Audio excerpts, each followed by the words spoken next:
नमस्कार दोस्तों, स्वागत है आपका आज 23 दिसंबर 2025 की आपकी ताजा खबरों की झकास ब्रीफिंग में, जहां 5 मिनट में मिलेंगी देश विदेश की बड़ी खबरें सीधे आपके लिए।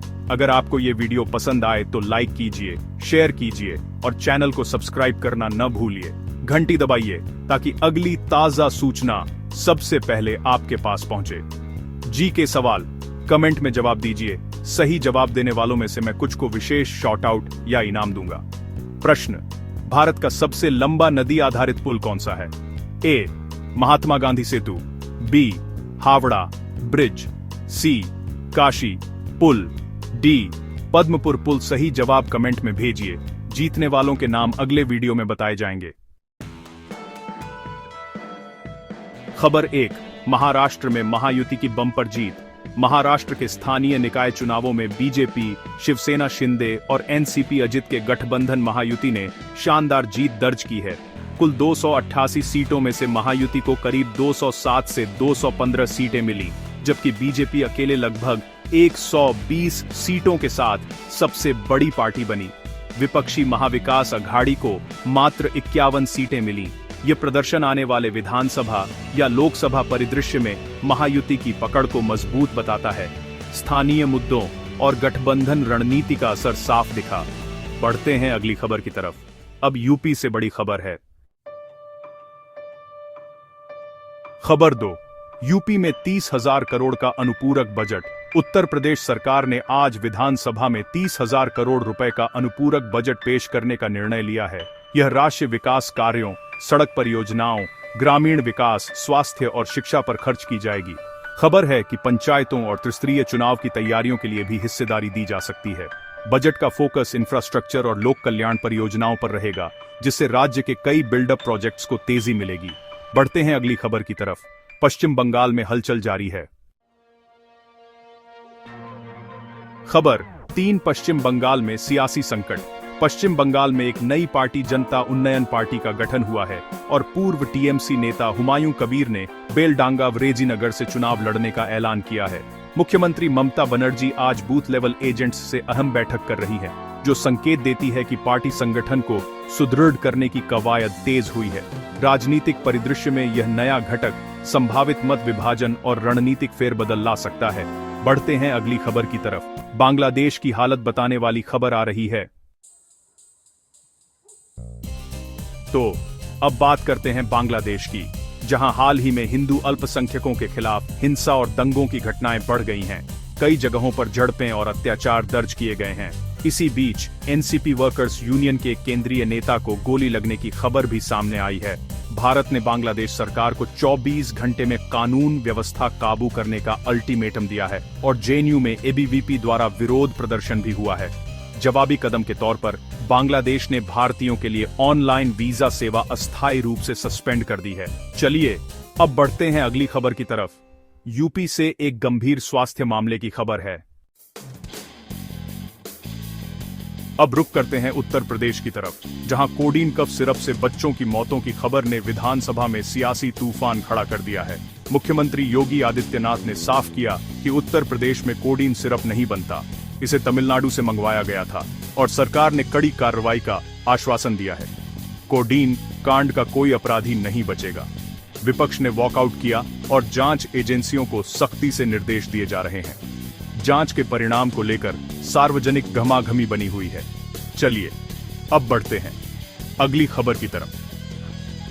बिहार से बड़ी राजनीतिक खबर है, आइए सुनते हैं। अब बात करते हैं बिहार के मुख्यमंत्री नीतीश कुमार की, जो दिल्ली में अहम दौरों पर रहे। उन्होंने प्रधानमंत्री नरेंद्र मोदी से मुलाकात की और गृह मंत्री अमित शाह से मिलने का कार्यक्रम भी तय किया है। इसी दौरान केंद्रीय मंत्री जीतन राम मांझी के बेटे को राज्यसभा सीट न मिलने से राजनीतिक तनाव बढ़ गया है और मांझी के बयानों ने गठबंधन में हलचल पैदा कर दी है। यह दौर बिहार में अगले राजनीतिक समीकरणों के लिए काफी अहम माना जा रहा है। तो बढ़ते हैं अगली खबर की तरफ। बिहार से दुखद अपराध की खबर है। खबर 7, बिहार से एक बेहद डरावनी घटना सामने आई है।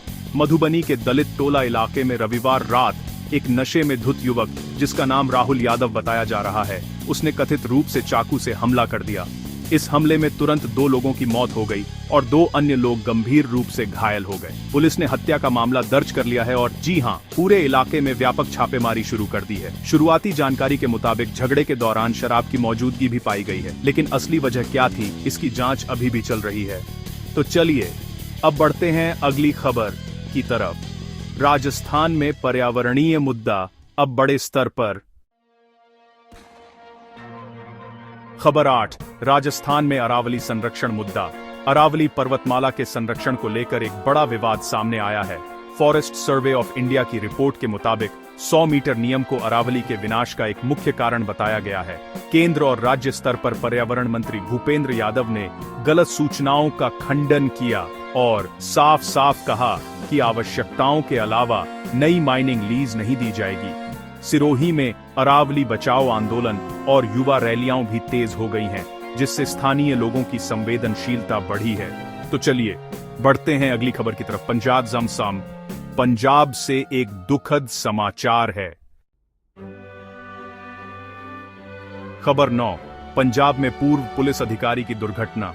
पटियाला में रिटायर्ड आईजी अमर सिंह चहल ने आत्महत्या की कोशिश की और उन्हें तुरंत अस्पताल में भर्ती कराया गया।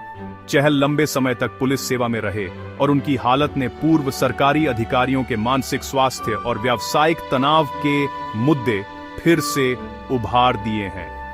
पुलिस ने घटना की जांच शुरू कर दी है और परिजनों व सहयोगियों से पूछताछ की जा रही है। इस घटना ने सैन्य प्रशासनिक सेवानिवृत्ति के प्रभावों पर बहस छेड़ दी है। अब बढ़ते हैं अगली खबर की तरफ। दिल्ली में प्रदूषण पर आपात बैठक की खबर है।